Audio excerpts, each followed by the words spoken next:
Welcome back. आज हम बात करेंगे कॉम्प्लेक्स नंबर्स के बारे में।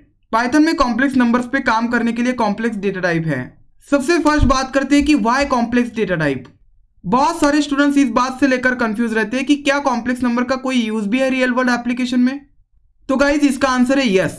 रियल वर्ल्ड एप्लीकेशन में कॉम्प्लेक्स नंबर्स का बहुत यूज होता है। Complex numbers are specially used in electronics, optics and quantum theory for describing waves and periodic phenomena. Electronics and electrical से जुड़े जो एप्लीकेशंस होते हैं उनमें कॉम्प्लेक्स नंबर्स का बहुत यूज आपको देखने को मिलेगा। कॉम्प्लेक्स नंबर्स का यूज आपको स्पीच रिकॉग्निशन सिस्टम में देखने को मिलेगा, क्योंकि स्पीच रिकॉग्निशन सिस्टम में वेव्स का यूज होता है, that are audio waves. Audio signal processing in machine learning में आपको फूरियर ट्रांसफॉर्म का यूज दिखेगा and Fourier transform uses complex numbers. ये तो सिर्फ डेमो एग्जांपल्स है।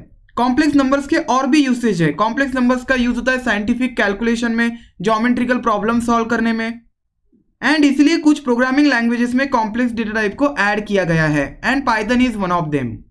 तो चलिए बात करते हैं कॉम्प्लेक्स डेटा टाइप के बारे में। अब बात करते हैं कॉम्प्लेक्स डेटा टाइप के बारे में। कॉम्प्लेक्स डेटा टाइप भी न्यूमेरिक डेटा टाइप होता है। अ complex number has real and imaginary part components.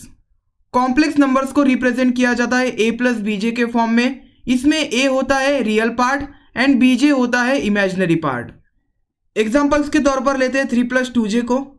3 plus 2j के केस में 3 is a real part and 2j is an imaginary part.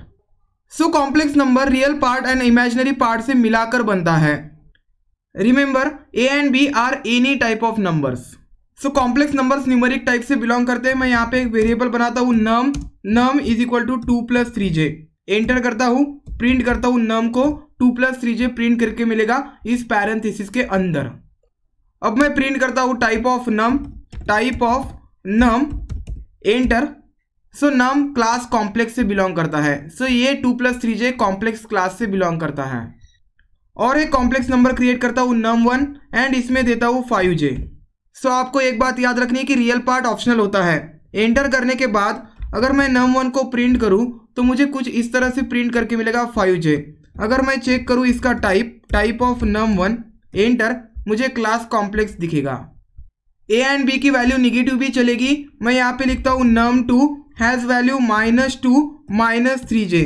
Enter करता हूँ, इसका टाइप चेक करता हूँ, टाइप ऑफ num2।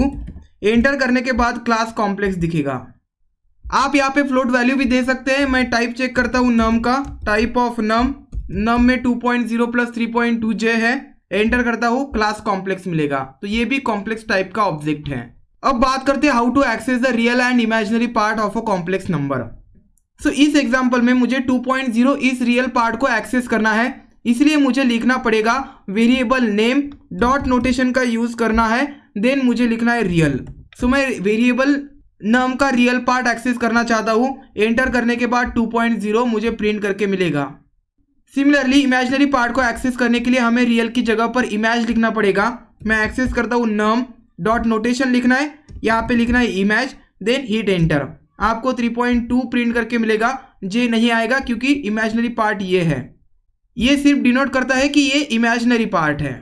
अब बात करते हैं पाइथन कॉम्प्लेक्स फंक्शन के बारे में। पाइथन एक कॉम्प्लेक्स नाम का फंक्शन देता है जो कि एक इनबिल्ट फंक्शन है जिसका यूज किया जाता है to convert the number or a string to the complex number. So इस इनबिल्ट फंक्शन का सिंटैक्स कुछ इस तरह होता है। कॉम्प्लेक्स लिखना है जो कि फंक्शन का नाम है एंड ये लेता है 2 आर्गुमेंट्स। फर्स्ट आर्गुमेंट होता है real part and second argument होता है इमेजिनरी पार्ट। रिमेंबर ये दोनों आर्गुमेंट्स ऑप्शनल आर्गुमेंट्स हैं। डिफॉल्ट वैल्यू यहाँ पे रहेगी 0, मतलब आप नहीं देते हैं इनकी वैल्यूज तो डिफॉल्ट वैल्यूज यूज होगी।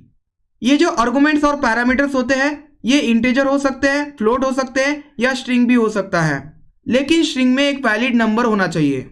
कॉम्प्लेक्स फंक्शन के अंदर मैंने 2 आर्गुमेंट्स दिए हैं 1 एंड 2। 1 रियल पार्ट है, 2 इमेजिनरी पार्ट है। एंटर करता हूं एंड num को प्रिंट करता हूं। प्रिंट करने के बाद मुझे कुछ इस तरह से आउटपुट मिलेगा 1 प्लस 2j। सो 1 जो हमने यहाँ पे पास किया है जो कि एक रियल पार्ट है एंड 2 जो हमने यहाँ पे पास किया है वो j के साथ जुड़ेगा एंड ये हो जाएगा इमेजिनरी पार्ट। तो 1 प्लस 2j एक कॉम्प्लेक्स नंबर है। मैंने बोला था कि ये ऑप्शनल आर्गुमेंट्स होते हैं। मैं क्या करता हूँ num1 में लिखता हूँ कॉम्प्लेक्स एंड यहाँ पे देता हूँ सिर्फ 1। सो 1 देने के बाद एंटर करता हूँ एंड num1 को प्रिंट करता हूँ। num1 को प्रिंट करने के बाद 1 यहाँ पे रियल पार्ट है, लेकिन हमने इमेजिनरी पार्ट की वैल्यू प्रोवाइड नहीं की है।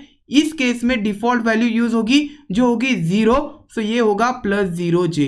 सो 1 + 0j ये कॉम्प्लेक्स नंबर है इस फंक्शन के लिए। अब मैं कॉम्प्लेक्स फंक्शन के अंदर आर्गुमेंट नहीं देता हूं, सिर्फ लिखता हूं कॉम्प्लेक्स एंड एंटर करता हूं। एंटर करने के बाद मुझे मिलेगा 0j। एक्चुअली रियल पार्ट 0 है, 0 + 0j is nothing but 0j। So यहाँ पे डिफॉल्ट वैल्यू 0 यूज होंगी for real and imaginary part. As a argument हम फ्लोट वैल्यूज भी प्रोवाइड कर सकते हैं। मैं यहाँ पे लिखता हूँ कॉम्प्लेक्स ऑफ 1.2। सो ये मैंने रियल पार्ट दिया है एंड इमेजिनरी पार्ट ऑटोमेटिकली 0 होगा क्योंकि इसकी वैल्यू मैंने प्रोवाइड नहीं की है। एंटर करने के बाद देखिए 1.2 जो कि एक रियल पार्ट है +0j, 0 एक डिफॉल्ट वैल्यू रहेगी। फर्स्ट आर्गुमेंट स्ट्रिंग देते हैं तो आप दूसरा आर्गुमेंट स्ट्रिंग नहीं दे सकते। मैं यहाँ पे लिखता हूँ 1,2। एंटर करने के बाद मुझे मिलेगी error, type error, complex can't take second argument if first is a string. और एक बात आपको याद रखनी है कॉम्प्लेक्स के बारे में, आर्गुमेंट देते हैं आप सपोज कोई स्ट्रिंग, तो इसके अंदर आपको कोई नंबर ही लिखना है।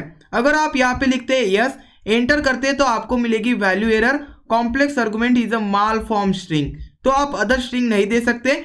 यस की जगह पर आपको कोई नंबर लिखना ही पड़ेगा, तो ही पाइथन इसे कन्वर्ट कर पाएगा। हमारा कॉम्प्लेक्स टाइप अब खत्म हो गया है। अब बात करते हैं डिलीटिंग लिटरल्स के बारे में। सपोज मेरे पास एक लिटरल है 20, इसको मैंने असाइन किया है टू वेरिएबल नम करता हूं, मुझे प्रिंट करके मिलेगा 20। अब मैं 20 ऑब्जेक्ट को डिलीट करना चाहता हूं तो मैं यहाँ पे लिखूंगा डेल एंड वेरिएबल को पास करूंगा नम। एंटर करता हूं।